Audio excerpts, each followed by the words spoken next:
essentiellement carcérale. Et c'est à Marc May le soin évidemment de déterminer plus précisément le sujet de son intervention. Je voudrais remercier Marc May d'avoir fait le trajet pour venir partager avec nous son expérience de juriste engagé dans le cadre de la lutte contre la torture et le mauvais traitement, une lutte qu'il mène depuis de nombreuses années, tant en tant qu'expert au sein du Comité pour la prévention contre la torture, qu'en tant qu'avocat spécialisé dans ce type de contentieux. Donc je pense que son expérience qu'il va partager avec nous aujourd'hui va être tout à fait riche d'exemples, tout à fait concret aussi de la manière dont cette lutte peut être menée et engagée avec l'ensemble des outils juridiques qui sont à notre disposition. Conformément à notre tradition, nous allons applaudir notre invité en guise d'accueil.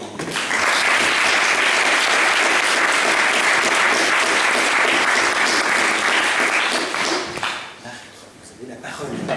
Merci. Bonjour à tous.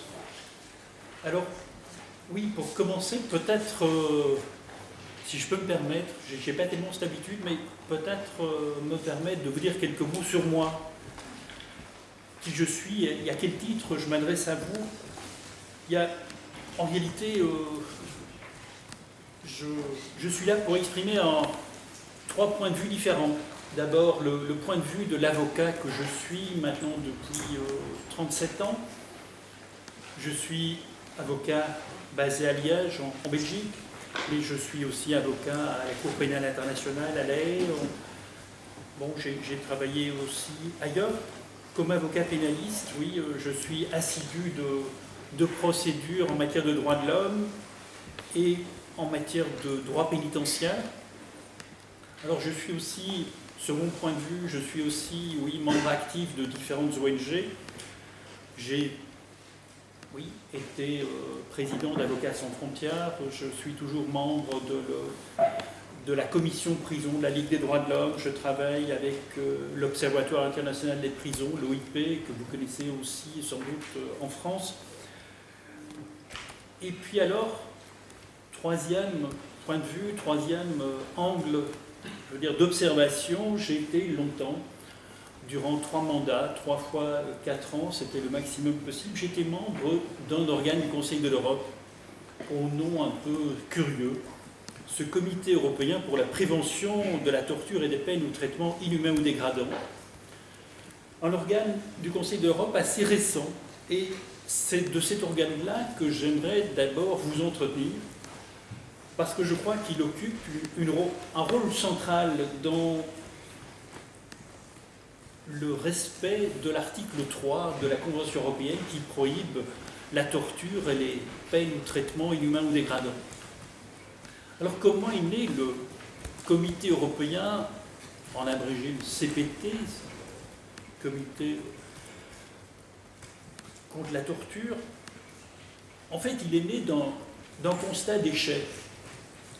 D'un constat d'échec par rapport aux actions judiciaires qu'il était possible de mener devant la Cour européenne. On a constaté en son temps, c'était dans les années 80, que finalement la jurisprudence était un peu erratique, on dit même certains auteurs.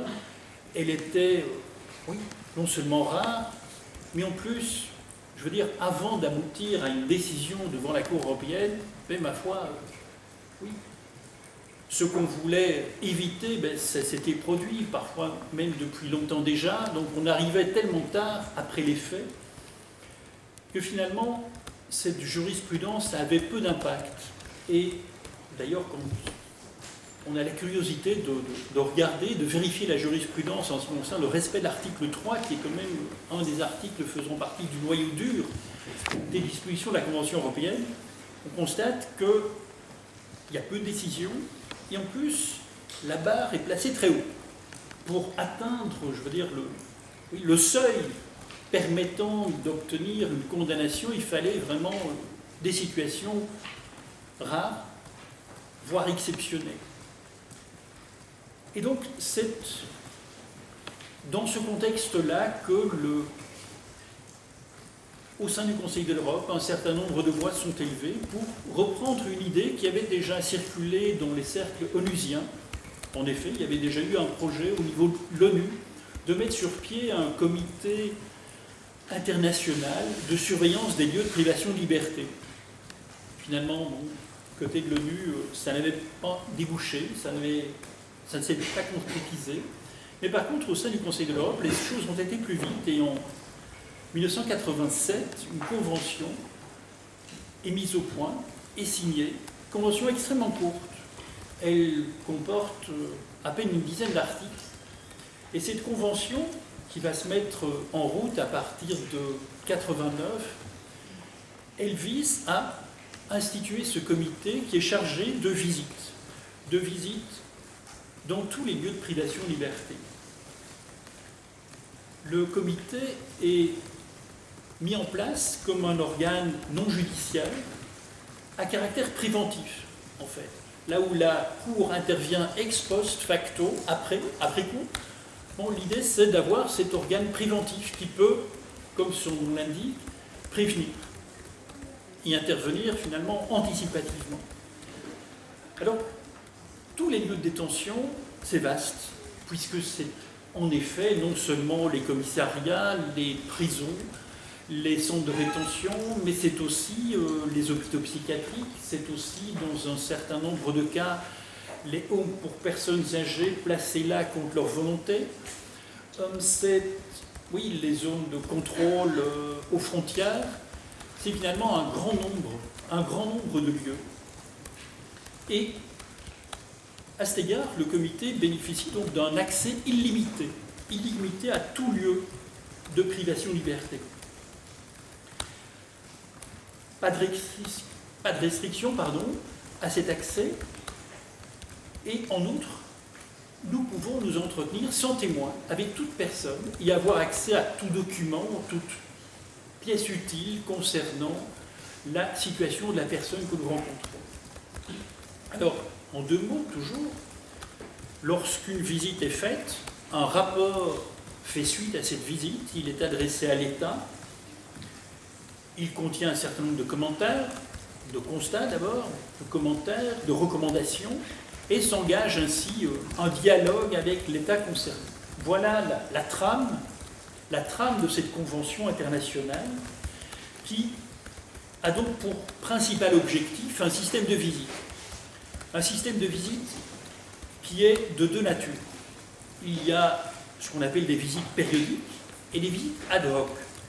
Visite périodique, comme son nom l'indique, mais oui, à intervalles réguliers, une visite est organisée dans un des pays du Conseil de l'Europe. Tous les pays du Conseil de l'Europe en font partie, donc 47 pays. On ne sait pas tous les visiter chaque année, bien entendu. Une dizaine d'entre eux sont visités chaque année.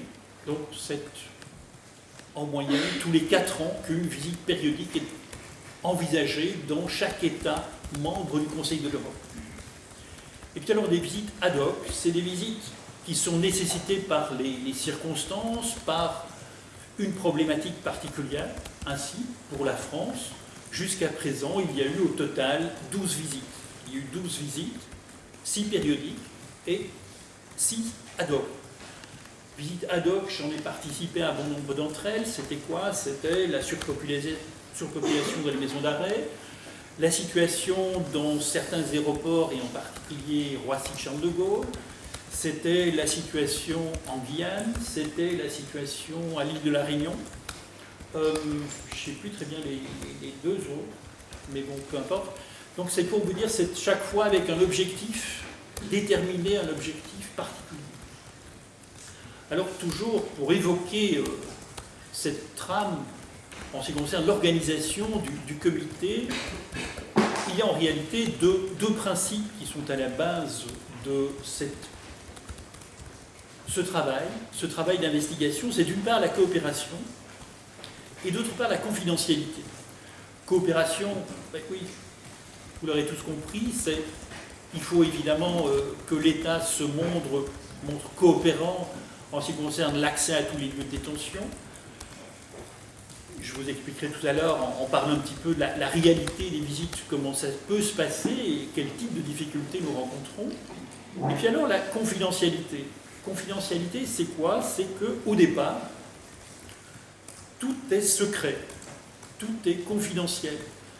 rien n'est publié. Lorsque nous visitons un lieu qui peut être totalement inacceptable, inadmissible, nous ne pouvons pas, à la sortie de ce lieu, faire une conférence de presse, nous entretenir avec telle ou telle personne. Non, c'est confidentiel.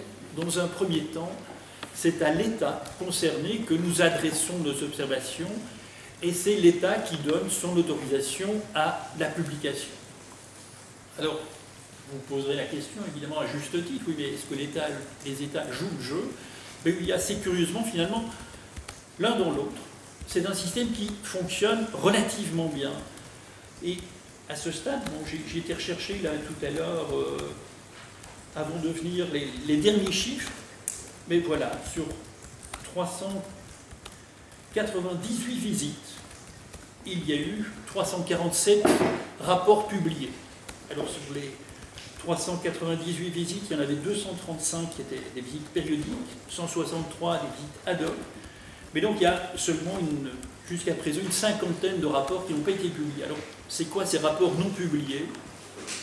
Il y a certains États qui, c'est vrai, ont été montrés du droit parfois sévèrement, voire même très sévèrement, et qui traînent les pas pour ne pas publier. Très longtemps, on a eu des problèmes avec la Russie qui ne voulait pas publier. Il est vrai qu'on avait fait nombre de visites en Russie où la situation était extrêmement préoccupante, notamment lors des guerres en Tchétchénie, où on était les seuls à aller encore dans les lieux de détention à ce moment-là.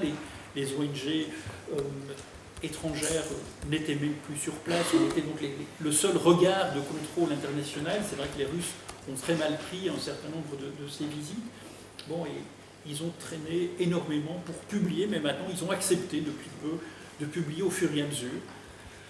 D'autres États, bon, de nouveau, parce qu'ils sont trop épinglés, je pense notamment à l'Azerbaïdjan, où on a dénoncé des situations tout à fait inacceptables dans un certain nombre de lieux, ont traîné aussi et n'ont toujours pas tout publié. Mais certains États, à l'inverse, sont décidés maintenant que dès qu'ils recevaient les rapports, ils s'engageaient à les publier aussitôt. Ce qui est évidemment sans doute la meilleure façon de fonctionner au niveau de la coopération. Mais donc c'est vrai que c'est variable. Alors, comment est constitué ce comité dont j'ai fait partie durant 12 ans? Ce comité est composé d'autant de membres qu'il y a d'États parties. Donc 47 membres. Alors comment sont sélectionnés ces membres? Comment suis-je devenu membre? En fait là ça peut varier un petit peu d'un État à l'autre. Nous sommes indépendants, donc même si on est, je veux dire, désigné au titre de son pays, on est indépendant par rapport au pays dont on provient. On ne participe d'ailleurs pas aux visites de son propre pays, on ne participe pas non plus à l'élaboration des visites relatives à son propre pays. Mais on est d'un pays à l'autre, les modalités sont un peu différentes. En Belgique, là, moi j'ai pu bénéficier d'une publicité qui était assez exceptionnelle, puisque en effet c'était publié dans le journal officiel. Je venais plutôt des milieux d'ONG, et donc j'ai posé ma candidature, et finalement, sur base des candidatures qui avaient été présentées, l'État belge a proposé au comité des ministres du Conseil de l'Europe 3 noms, et c'est comme ça qu'on est élu. Chaque membre est élu donc par le comité des ministres du Conseil de l'Europe sur base d'une liste fournie par l'État. Mais cette liste fournie par l'État, où il a d'un État à l'autre, par exemple en France, c'est plutôt le ministère des Affaires étrangères qui récolte un certain nombre de candidatures. Mais bon, je peux vous dire quand même aussi d'expérience que par exemple le membre français est tout à fait indépendant. Je veux dire, on n'a jamais eu de problème. Pour le moment, c'est un magistrat, directeur de l'École nationale de la magistrature, qui est un excellent observateur, parce que c'est un haut magistrat qui a aussi un regard très affûté sur les situations qui nous préoccupent. Mais par contre, c'est vrai qu'on a parfois eu des problèmes. Il y a des candidatures qui ont été refusées. Je pense notamment à certains pays où non, il n'y avait pas d'indépendance suffisante, notamment le membre luxembourgeois. Bon, ça n'allait pas. Bon, il était le directeur de la seule prison du pays. Il se présente. Le Luxembourg l'avait présenté. On l'a refusé. Je veux dire, c'est pas possible. Il participait lui-même d'ailleurs à la rédaction des rapports sur son pays. Mais donc voilà pour les membres qui composent le comité. Mais pour aller en visite, évidemment, nous joignons assez régulièrement un certain nombre d'experts, experts médecins, experts psychiatres, pour mener à bien, évidemment, toutes les tâches qui sont conférées au comité. Et puis alors, surtout, il y a au sein du Conseil de l'Europe un secrétariat relativement étoffé, une trentaine de personnes, de permanents, mais qui est en fait la colonne vertébrale du comité. C'est en effet, parmi tous les organes du Conseil de l'Europe, c'est, je crois, celui qui sélectionne le plus méticuleusement les personnes qui y travaillent. Il est vrai qu'on travaille dans des conditions assez difficiles, au niveau timing, au niveau nombre d'heures, au niveau prestations à accomplir. Et donc, ce secrétariat, basé au Conseil de l'Europe, basé à Strasbourg, c'est en quelque sorte la colonne vertébrale de ce comité. Mais voilà, ceci pour vous décrire un petit peu la trame. Maintenant, bon, comment est-ce que ça fonctionne? Est-ce que finalement c'est efficace? Après oui, les années que j'y ai passées, mais finalement, moi, mon impression est tout à fait positive et optimiste. Pourquoi? C'est parce que oui, j'ai pu apprécier finalement que le modèle européen mais signifie vraiment quelque chose, et au niveau du contrôle externe, il a une portée assez étonnante. Mais pour en arriver à cette conclusion et ces éléments, mais comment est-ce que cela fonctionne? Tout d'abord, pour une visite, en fait, il y a d'abord un long travail de préparation. Alors ce long travail de préparation, mené principalement par le secrétariat, c'est quoi? C'est le comité est alimenté par des ONG, il est alimenté évidemment par tout ce qui est publié dans la presse, et puis alors il est alimenté aussi par de nombreux courriers qui parviennent au Conseil de l'Europe.